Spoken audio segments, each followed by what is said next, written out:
할렐루야. 우리 주 예수 그리스도의 은혜와 평화가 예배의 자리에 함께하는 여러분들의 삶 가운데 가득하게 되시기를 주의 이름으로 간절히 기원을 드립니다. 집에서 TV를 보려고 리모컨을 켰는데 그 리모컨이 고장이 나서 TV가 안 켜지는 혹시 그런 답답함을 여러분 경험해 본 적 있으신가요? 분명히 어제까지는 잘 됐었는데 갑자기 리모컨을 아무리 눌러도 TV가 안 켜질 때, 셋탑박스를 한번 껐다 켜보고 전기를 코드를 껐다 켜봐도, 뽑았다가 다시 꼽아봐도 이 리모컨을 아무리 눌러도 TV가 안 켜질 때, 그럴 때 답답함을 느낍니다. 그리고 안에서 계속 짜증이 이제 점점 올라오겠죠. 아무리 좋은 비싸고 기계를 할지라도요, 그 기계가 고장이 나면 쓸모없는 고철덩어리에 불과할 때가 있습니다. 마찬가지로 여러분, 우리 인생도 고장난 리모컨처럼 목통이 되는 것 같은 그런 답답한 상황 가운데 놓일 때가 있습니다.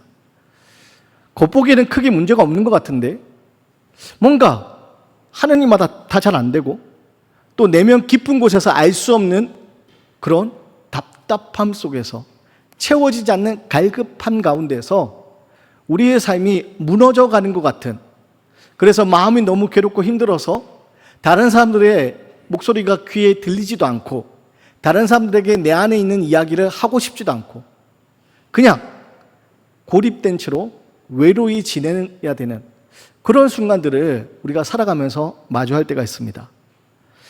열심히 이 상황을 벗어나려고 몸부림치지만, 발버둥 치지만 아무리 열심히 해도, 아무리 발버둥을 쳐도 벗어날 수가 없고 오히려 사방이 벽으로 완전히 둘러싸여서 답답하게, 그리고 아무런 희망이 보이지 않는 것 같은 그런 순간, 때로는 그 순간들이 경제적인 문제로 찾아올 때가 있고요, 때로는 건강의 문제로 찾아올 때도 있습니다. 혹은 주위에 가까이 있는 사람들과의 관계 속에서 우리가 그렇게 답답함을 느끼고도 합니다. 그리고 그런 답답함 속에서 우리는 아무리 애써도 되지 않으니까 어떻게 하느냐? 절망을 합니다. 안 되는구나. 그러면서 포기하곤 합니다. 우리의 마음이 다친 채 고립된 그런 상황에 빠지곤 합니다. 그런데 여러분, 이 답답함 속에서 도무지 길이 보이지 않을 때, 아무것도 보이지 않을 때 우리는요, 예수님을 붙들 수 있어야 됩니다. 우리에게 찾아오셔서 닫힌 인생을 열린 인생으로, 답답한 우리의 삶을 소망을 가지고 나아갈 수 있는 믿음의 삶으로 변화시켜 주시는 예수님을 붙들 수 있어야 됩니다. 바라기는 오늘 마가복음 7장에 극단적인 답답한 가운데 놓여있던 한 사람이 등장합니다. 그런데 오늘 이 사람이 예수님과의 만남을 통하여서 예수님의 음성을 듣고 완전히 새로운 세상으로 나아가는 놀라운 은혜를 경험합니다. 바라기는 오늘 이 말씀의 자리에서 여러분, 우리에게 말씀하시는 주의 음성 통하여서 답답한 우리 인생이 하나님의 놀라운 소망의 인생으로, 하나님의 영광을 나타낼 수 있는 하나님의 자랑과 기쁨이 되는 인생으로 변화되게 되시기를 주의 이름으로 간절히 기원드립니다. 특별히 오늘 말씀 보면요, 에바다, 예수님이 말씀하시는 그 음성 통하여서 새로운 소망의 자리로 나가는 모습이 등장하는데, 오늘 말씀을 통해서 우리가 기억해야 될 것이 있습니다. 그게 뭐냐? 예수님은 우리의 아픔을 누구보다도 잘 알고 계시고 우리의 삶 가운데 찾아오시는 분이라는 사실을 우리는 기억할 수 있어야 됩니다. 오늘 말씀 32절을 보면 귀 먹고 말 더듬는 자를 사람들이 데리고 예수님께 나옵니다. 귀 먹고 말 더듬는 자, 그 사람을 예수님께 데리고 나옵니다. 여러분, 당시에 귀가 먹고 말을 더듬는다는 것은요, 당시 유대 사회에서 철저하게 고립된 인생으로 살아갈 수밖에 없는 그런 삶입니다. 당시 유대 사회에서는요, 장애가 있는 것에 대해서 죄의 문제로 접근했고 죄인이라고 생각을 하고 흠이 있는 사람을 생각했습니다. 그래서 장애가 있는 사람들에 대해서 정죄하게 일쑤였고 그들을 긍휼히 여기는 마음보다는 그들을 같이 지내지 않아야 될 사람으로 그렇게 거리를 두곤 했습니다. 여러분, 당시 이렇게 장애를 가진 사람은요, 자신의 힘으로 도저히 살 수 없는 그런 환경이었습니다. 그냥 동냥을 하면서 구걸을 하면서 다른 사람들이 그래도 던져주는, 베풀어주는 그 작은 은혜에 의지하면서 살아갈 수밖에 없는 존재, 그게 바로 장애가 있는 사람이었습니다. 근데 오늘 성경에 나오는 사람은 어떤 사람이라고 소개합니까? 귀가 먹고 말 더듬는 자. 귀가 들리지 않습니다. 말을 잘할 수 없는 사람입니다. 여러분, 얼마나 답답했겠습니까? 오늘날처럼 잘 소통할 수 있는 방법이 없습니다. 자신의 아픔에 대해서, 자신의 상황에 대해서 누구에게 쉽게 이야기할 수도 없습니다. 그런 답답한 가운데 지낼 수밖에 없는 이 사람이 오늘 예수님 만납니다. 사람들이 이 사람을 데리고 예수님께 나옵니다. 어쩌면 사람들은 지금 예수님께 이 사람을 데리고 나오면서 그런 생각을 했을지 모릅니다. 아, 예수라는 사람이 있는데 기적을 행한다는데, 아픈 사람을 고친다는데 한번 귀 먹고 말 더듬는 자, 이 사람을 고칠 수 있는지 한번 보자. 어쩌면 그런 기대감을 가지고 이 사람을 데리고 나왔을지 모르겠습니다. 그런데 오늘 예수님은 이 사람을 만나서 어떻게 하십니까? 자, 33절 말씀입니다. 우리 33절 말씀을 같이 한번 읽겠습니다. 시작. 예수께서 그 사람을 따로 데리고 무리를 떠나사 손가락을 그의 양귀에 놓고 침을 뱉어 그의 혀에 손을 대시며. 이런 사람들이 귀 먹고 말 더듬는 자를 예수님께 데리고 나왔습니다. 사람들 틈에서 귀 먹고 말 더듬는 자가 예수님 만납니다. 그런데 오늘 예수님은 어떻게 합니까? 오늘 예수님은요, 그 사람을 따로 데리고 나가십니다. 사람들이 귀 먹고 말 더듬는 자를 데리고 나왔는데 예수님은요, 그 사람들 속에서 그 사람만 따로 데리고 나가십니다. 왜 그렇게 하셨을까요? 여러분, 앞서 제가 말씀드린 것처럼 어쩌면 이 사람들은요, 예수님의 기적을 보고 싶어서 그런 호기심에 이 사람을 데리고 나왔을지 모릅니다. 어쩌면 귀 먹고 말 더듬는 자는요, 자기가 어디에 가는지 누구를 만나는지 알지 못했을 수도 있습니다. 왜냐? 그의 삶은요, 다른 사람들과 소통할 수 없는 단절된 인생이었기 때문입니다. 그런데 혹시라도 그런 수많은 구경꾼의 구경거리가 될까봐 예수님은 이 사람만 따로 데리고 나아가시는 장면이 나옵니다. 사랑하는 여러분, 이처럼 예수님은요, 우리 한 사람 한 사람에 대한 우리의 아픔을 누구보다 잘 아시고 우리 한 사람 한 사람을 만나주시는 분임을 우리는 기억할 수 있어야 됩니다. 그리고 예수님은 어떻게 합니까? 이 사람을 따로 데리고 나아가서 이 사람에게 바로 에바다 말씀하지 않으십니다. 성경을 보면요, 그의 양귀에 손가락을 넣으십니다. 침을 뱉어서 그의 혀에 손을 대십니다. 여러분, 이상하지 않습니까? 말 더듬는 자, 귀가 먹어서 들리지 않는 사람, 그 사람에게 손가락으로 그 귀에 대시고 침을 뱉어서 그 혀에 손을 대십니다. 여러분, 너무 이상한 장면 아닙니까? 왜 그러셨을까요? 여러분, 예수님이 지금까지 사람들을 고치실 때, 이적을 행하실 때 직접 이렇게 만지심을 하지 않아도 이적을 행하셨습니다. 말씀만 하셔도 그 사람의 병이 낫는 여러 가지 기적들이 나타났습니다. 그런데 오늘 왜 예수님은 이 사람의 귀에 손가락을 대시고 이 사람의 혀에 손을 대실까요? 여러분, 지금 이 사람은 귀가 들리지 않는 사람입니다. 그래서 예수님은요, 이 사람에게 몸의 대화, 접촉을 통하여서 이 사람에게 말씀하시는 겁니다. 귀에 손을 넣으시면서 말씀하시는 겁니다. 내가 지금 내 귀를 만진다. 혀에 손을 대시면서 말씀하시는 겁니다. 내가 네 혀에 손을 대고 만진다. 그러면서 예수님이 무엇을 하십니까? 내가 너를 고칠 것이다. 그 접촉을 통해서, 그 만지심을 통해서 이 사람에게 말씀하고 계시는 겁니다. 사랑하는 여러분, 오늘 귀 먹고 말 더듬는 자에게 예수님은 특별한 만지심을 통하여서 이 사람에게 말씀하고 계십니다. 여러분, 오늘 이 예수님의 모습을 통하여서 오늘 우리에게도 찾아와서 말씀하시는 그 주의 음성을 우리는 붙들 수 있어야 됩니다. 이 땅 살아가면서 때때로 우리는 무거운 짐을 지고 가면서 답답한 가운데 놓일 때가 있습니다. 홀로 버려진 것 같은, 남들은 아무도 나를 이해하지 못한 것 같은 답답한 가운데서 자녀 걱정, 노후 걱정, 이 땅에서, 직장에서, 사람들의 관계 속에서 내 마음이 타들어가는 것 같지만 아무도 내 마음을 몰라주고 아무도 내 상황을 몰라주는 것 같은 그런 고립된 외로움 속에서 답답한 가운데 놓일 때가 있습니다. 과연 누가 내 마음을 알아줄까? 아무도 몰라주는구나. 여러분, 그런 답답함 속에서 우리는 때로 스스로 마음의 문을 닫곤 합니다. 그런데 여러분, 기억하셔야 됩니다. 사람들은 몰라줄지라도 예수님은 우리를 알아주신다는 겁니다.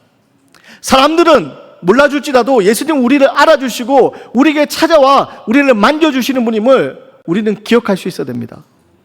그래서 오늘 예수님은 이 사람을 따로 부르셔서 따로 데리고 나가셔서 이 사람에게 만져주시면서 이 사람에게 말씀하시는 겁니다. 사랑하는 여러분, 예수님은 저 멀리 떨어져서 우리에게 힘내라 그냥 응원하시는 분이 아니라 이처럼 찾아오셔서 우리와 만남을 가지시는 길 원하시는 분이고 우리를 만지시고 회복시키는 분이심을 잊지 마시기 바랍니다. 그래서 여러분, 오늘 이 자리에서 우리에게 지금 찾아오셔서 우리 함께하고 계시는 그 주님의 만지심을 이 예배의 자리에서 우리는 경험할 수 있어야 됩니다. 사랑하는 여러분, 수많은 사람들 가운데서 하나님이 나를 택하여 부르셨습니다. 그리고 나에게 찾아와 만지시고 말씀하시는 겁니다. 바라기는 이 예배의 자리에서 오늘 귀먹고 말 더듬는 자를 만져주신 예수님의 손길을 여러분 경험할 수 있기 바랍니다. 그 만지심 통하여서 이런 우리의 상한 마음들, 우리의 연약한 육신들 회복되는 놀라운 역사가 나타나게 되기를 주의 이름으로 간절히 기원드립니다. 또한 예수님은 어떤 분이시냐? 예수님 우리를 만지시고 회복시켜 주시면서 우리에게 탄식하시는 분입니다. 우리를 위하여 탄식하시는 분입니다. 자, 34절 말씀을 함께 읽어보겠습니다. 시작. 하늘을 우러러 탄식하시며 그에게 이르시되 에바다 하시니 이는 열리라는 뜻이라. 오늘 말씀에서 예수님이 그 사람을 만지신 후에 어떻게 하십니까? 하늘을 우러러 보십니다. 하늘을 우러러 보신다. 여러분, 이것은 무엇을 얘기합니까? 여러분, 지금 이것은요, 모든 치유와 회복의 권능이 바로 하늘로부터 온다는 것을 예수님 나타내 보여주시는 장면입니다. 예수님은 하나님과 연결되어 있는 분임을 나타내 주시는 장면입니다. 사랑하는 여러분, 내 힘과 내 능력으로 우리는 이 땅을 살아가는 것처럼 착각을 하지만 내 힘과 내 능력으로 살 수 있는 거 아닙니다. 여러분, 내 힘과 내 능력으로 살아가는 것이 아니라 하나님의 능력으로 우리는 살아가는 사람임을 잊지 말아야 됩니다. 그래서 우리는 어떻게 되냐? 하늘을 우러러 하늘을 바라보는 믿음을 가져야 됩니다. 여러분, 우리가 이 땅에서 자꾸 실패하고 마음이 무너지는 이유가 무엇입니까? 자꾸 땅을 바라봅니다. 하늘을 바라보는데 땅을 바라봐야 됩니다. 땅을 바라봅니다. 하나님을 바라봐야 되는데 사람을 바라봅니다. 그러다 보니 자꾸 우리가 무너집니다. 문제가 너무 커 보이는데 그 앞에서 내가 할 수 있는 건 아무것도 없고 자꾸 무너집니다. 근데 여러분, 우리는요, 문제 바라보는 것이 아니라 고개를 들어 하늘을 바라보는 사람들이 되어야 됩니다. 여러분, 시편에 다윗의 그 고백이 나오지 않습니까? 천만인이 나를 둘러싸 진친다 할지라도 나는 두려워하지 않겠습니다. 여러분, 다윗이 그 아들 압살롬에서 쫓기다가 더 이상 도망갈 곳이 없이 다 자기를 주위를 둘러싼 그 상황 가운데서 낙심합니다. 자기를 둘러싼 그 대적들이 다윗을 조롱합니다. 이제 하나님은 너를 구원할 수 없겠구나. 다윗이 그 상황 가운데서 낙심을 하다가 무엇을 떠올립니까? 지난날 함께 하신 하나님의 은혜를 떠올립니다. 지난날 함께 하신 하나님의 은혜를 떠올리면서 다윗이 고백합니다. 천만인이 나를 에워싸 진친다 할지라도 두려워하지 않겠습니다. 왜냐? 하나님이 함께하고 계시니까. 사랑하는 여러분, 이처럼 우리는 문제를 바라보지 말고 하늘을 바라봐야 됩니다. 오늘 예수님이 그 사람을 만지시고 하늘을 우러보시면서 모든 권능이 하늘로부터 나오는 것을 보여주고 있습니다. 바라고 오늘 말씀 앞에 하늘을 바라볼 수 있는 믿음을 가지시기 바라고, 또 오늘 하늘을 바라보시면서 탄식하시는 이 주님의 모습을 우리 잊지 말아야 됩니다. 하늘을 보시고 예수님 어떻게 하십니까? 탄식하십니다. 여기서 탄식하다에 해당하는 헬라어가요, 스테나조라는 그런 단어를 사용하는데, 마음 깊은 곳에서 터져나오는 깊은 슬픔의 한숨, 그게 탄식하답니다. 자, 여러분 오늘 말씀을 잘 생각해 보십시오. 지금 사람들이 귀가 먹고 말 더듬는 자, 그 사람을 예수님께 데리고 나왔습니다. 예수님이 그 사람만 따로 데리고 나가셔서 그 사람의 귀에 손을 넣으시면서 그 사람의 혓바닥에 손을 대시면서 하늘을 우러보시면서 탄식하십니다. 여러분, 예수님이 왜 탄식하실까요? 지금 이 사람을 고치는 게 힘들어서 탄식하셨습니까? 아닙니다. 이 사람을 만지시면서 탄식하신 이유는요, 하늘 우러보면 탄식하신 이유는요, 이 사람의 지난날의 아픔과 이 사람의 지난날의 슬픔들, 그 고통을 느끼시면서 탄식하고 계시는 겁니다. 사랑하는 여러분, 이처럼 주님은요, 우리의 모든 아픔과 슬픔, 고통을 아시고 탄식하시는 분입니다. 이 땅 살아가면서 죄로 인하여서 망가진 우리의 모습이 있습니다.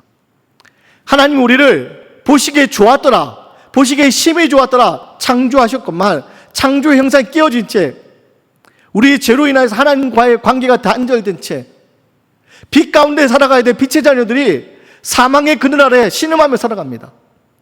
그리고 이 모습을 보면서 주님 탄식하시는 겁니다. 지금 귀가 먹고 말 더듬는 자, 지난날의 그 아픔들, 아무 사람들과 소통하지 못하고 홀로 외로이 살아갔던 그 아픔들 주님이 아시고 탄식하고 계시고, 무엇보다 죄로 인하여서 하나님과의 관계가 끊어진 이 땅의 아픔들에 대해서 주님 탄식하고 계시는 겁니다. 사랑하는 여러분, 우리 이 땅에서 우리의 고통 속에 있을 때 우리는 흔히 생각합니다. 하나님 과연 어디 계신가? 하나님 계시다면 나를 이렇게 내버려 둘 수 있나? 내가 하나님 앞에 얼마나 많이 기도했는데, 내가 얼마나 열심히 기도했는데 하나님 정말 살아계신가? 이런 답답한 가운데 놓일 때가 있습니다. 사람들을 몰라주는 둘째치고 하나님도 나를 이해하지 못하는 것 같고, 하나님도 나를 위해서 고개를 돌리고 나를 외면하시는 것 같은 그런 답답한 가운데 놓일 때가 있습니다. 근데 여러분, 기억하셔야 됩니다. 하나님은요, 결코 우리를 버려두지 않으십니다. 하나님 우리를 결코 잊지 않으십니다. 우리의 이름을 손바닥에 새기시고 우리의 이름을 기억하고 계시는 분, 그분이 바로 하나님이십니다.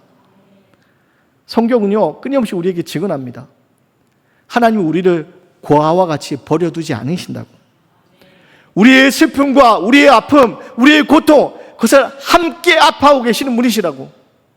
그리고 성령님의 말할 수 없는 탄식 가운데 우리를 위하여 간구하고 계시다고.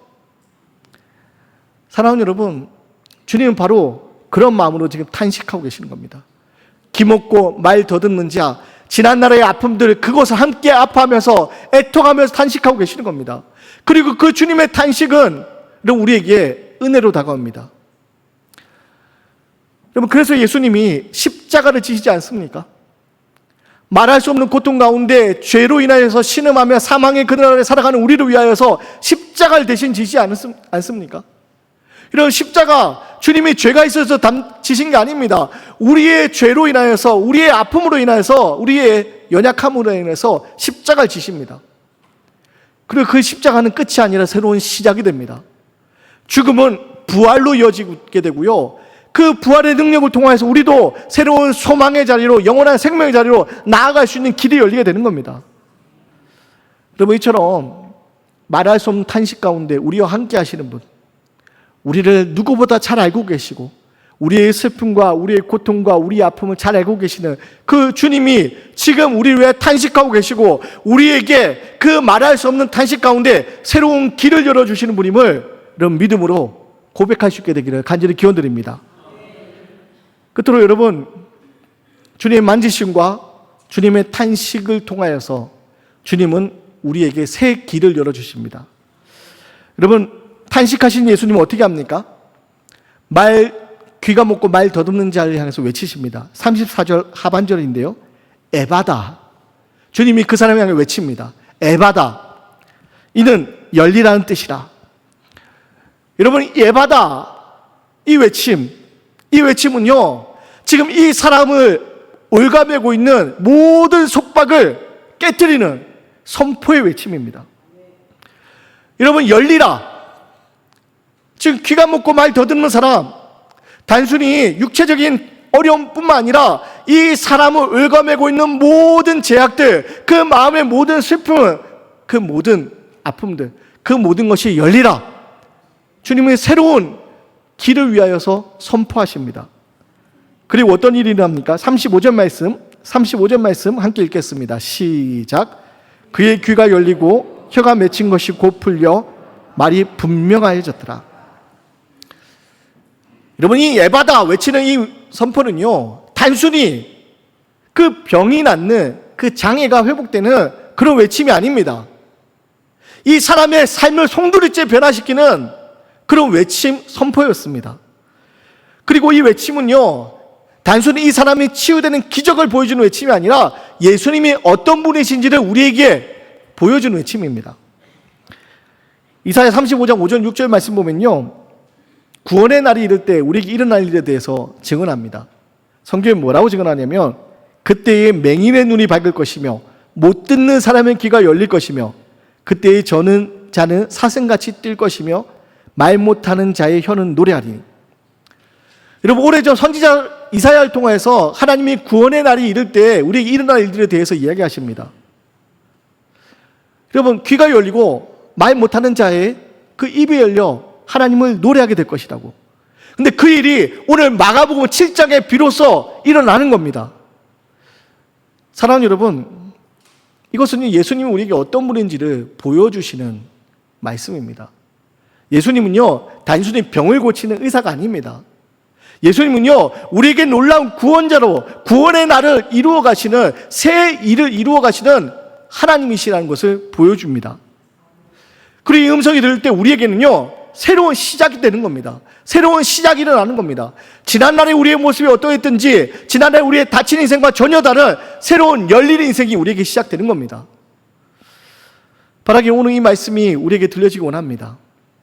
에바다, 이 말씀 우리에게 들려질 때 우리는요, 비로소 하나님의 새로운 일들을 이루어갈 수 있는 새 삶을 살아갈 수 있기 때문입니다. 그래서 여러분, 오늘 이 에바다, 이 외침을 통하여서 이 사람은 회복되고, 그리고 어떤 일이 벌어집니까? 우리 37절 말씀을 함께 읽겠습니다. 37절 말씀 같이 읽습니다. 시작. 그가 모든 것을 잘하였도다. 못 듣는 사람도 듣게 하고 말 못하는 사람도 말하게 한다 하니라. 이런 사람들이 뭐라고 얘기합니까? 모든 것을 잘하였도다. 그가 모든 것을 잘하였도다. 근데 여러분, 여기서 잘하였도다라는 이 단어를 우리가 한번 주목하고 넘어가야 됩니다. 왜냐? 여러분, 창세기 1장을 보면 보시기에 좋았더라라는 말씀이 있습니다. 하나님이 이 세상을 창조하시고 보시기에 좋았더라, 창조 역사에 대해서 보시기에 좋았더라라고 기록합니다. 여러분, 구약의 성경은 히브리어로 되어 있잖아요. 근데 이 히브리어를 헬라어로 번역한, 특별히 70인 번역을 보면요, 지금 이 보시기에 좋았더라 할 때 그 말과 이 잘하였도다 할 때 그 말이요, 같은 단어로 쓰여집니다. 무엇을 얘기합니까? 지금 예수님이 보여주신 이 잘하는 건요, 새로운 창조의 역사를 나타내는 일입니다. 구약의 새로운 창조 사건이 이제 예수님을 통하여서 새로운 창조로 이어지는 겁니다. 그래서 이전과 전혀 다른 새 시작이 이루어지는 겁니다. 그래서 이 에바다가 들릴 때, 예수님의 이 말씀이 들릴 때 우리에게 일어나는 것은요, 단순히 우리 육신의 문제가 해결받는 그것이 아니라 우리의 삶이 전혀 다른 새로운 하나님의 새 날을 살아갈 수 있는 새 역사가 일어남을 우리에게 보여줍니다. 중요한 것은 여러분, 이 에바다, 이 말씀 우리에게 들려야 되는 겁니다. 오늘 말씀을 돌아보십시오. 주님은 우리의 가운데 찾아오셔서 우리를 만지시는 분입니다. 우리의 고통을 잘 알고 우리를 위로하시는 분입니다. 누구보다 우리를 잘 아시며 탄식하는 분입니다. 그러면서 이런 우리의 삶 가운데, 어둠 가운데 신음하고 있는, 고통 속에서 절망하고 있는 우리를 향해서 에바다 외치시면서 새로운 삶이 시작되는 놀라운 일을 보여주시는 분입니다. 그리고 이 말씀이 우리에게 들릴 때, 여러분, 오늘 우리는요, 새 삶을 시작할 수 있는 겁니다. 바라는 오늘 이 말씀 통해서 이런 주의 음성이 우리에게 들려지고 우리가 새 삶을 살아갈 수 있게 되길 바랍니다. 오늘 예배 전 흘러나왔던 여러분 찬양 혹시 들으셨나요? 우릴 결코 놓지 않네 라는 찬양입니다. 제가 말씀을 준비하면서 생각나는 찬양이 있으면 그 찬양을 계속 묵상하면서 유튜브로 그 찬양을 쭉 들으면서 그 찬양의 댓글들도 쭉 한 번씩 읽어보거든요. 우리를 결코 놓지 않네. 이 찬양이 이번 한 주가 제 마음속에 계속 생각나서 이 찬양 붙들고 말씀 준비해 묵상했는데요. 이 찬양의 가사가 이렇습니다. 제가 잠깐 읽어드릴게요. 예수 영원히 함께 하시고 우리 다시 세우시네. 그 사랑 무엇도 끊을 수 없네. 예수 완전한 소망 되시고 무너진 마음 채우시네. 그 약속 우리를 결코 놓지 않네. 주님이 우리를 세워주신다는 겁니다. 함께 하신다는 겁니다. 우리의 소망이 되어주신다는 겁니다. 그 고백을 쭉 찬양을 통해서 묵상했는데요. 그 유튜브 댓글들에 아주 기억에 남는 댓글들이 있어서 잠깐 소개해드립니다. 목사의 딸로 태어났지만 우울증과 공황, 불안장애 진단을 받고 수많은 일들, 자살, 자해 충동을 겪고 지금도 힘들어하는 제 모습 아시죠, 주님? 저를 놓지 않고 저와 함께 해주셔서 감사합니다. 앞으로도 수많은 시련과 아픔이 찾아올지라도 주님만 바라보고 주님만 찾을 수 있는 제가 될 수 있게 해주세요. 또 이런 글도 있었습니다. 아이가 뇌염으로 5살 때 쓰러져 의식을 잃고 뇌병변 장애로 지금 24살의 청년이 되었지만 죽을 고비들을 수없이 지나오고 침상에서 20년째 엄마의 도움 없이는 아무것도 할 수 없는 상태로 누워 지내고 있습니다. 우리 아들 다시 한번 호흡이 살아있는 동안 하나님을 찬양하며 살기를 소망합니다. 여러분, 이 찬양을 들은 사람들이 절망의 자리에서 소망을 고백하며 나아가는 겁니다. 여러분, 그런데 상황이 변화된 게 있습니까? 지금 이 댓글 단 사람들 상황이 변화됐습니까? 상황이 변화된 게 아닙니다. 그 절망의 자리에서 찬양을 통해서 주의 음성을 들은 겁니다. 주의 음성을 들으니까 수많은 자살 시도와 자해로 인해서 절망 가운데 있던, 그런데 자기를 포기하지 않고 붙들어 주시던 주의 은혜를 고백하면서 앞으로도 붙들어 달라고 고백하는 겁니다.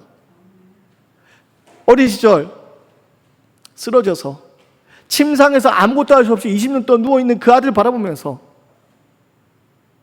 절망 가운데 그 상황에 놓여있지만 하나님, 호흡 있는 동안에 하나님을 찬양하는 삶이 되게 해달라고 기도하는 겁니다. 무엇 때문에요? 주의 음성이 들리니까. 여러분, 오늘 우리에게 에바다, 이 주의 음성이 들려야 됩니다. 그 주의 음성이 들릴 때 여러분, 우리는요 새 삶을 시작할 수 있는 겁니다. 여러분, 우리의 상황 때문에 절망하지 마십시오. 그 상황이 문제가 아닙니다. 우리에게 에바다 말씀하신 주의 음성이 들리지 않는 거, 그게 문제입니다. 그 음성이 우리에게 들릴 때 에바다 말씀하신 주의 음성 통하여서 우리의 닫힌 인생이 열려지는 놀라운 인생이 될 것이고, 우리를 통해서 하나님의 놀라운 일들이 이 땅에 나타나게 될 것입니다. 바라기는 이 말씀 통하여서 이런 주의 음성, 에바다, 열리라, 이 말씀이 오늘 우리에게 들려져서 우리의 삶이 하나님의 놀라운 새 일을 나타낼 수 있는 믿음의 사람이 되시기를 주의 이름으로 간절히 기원 드리겠습니다.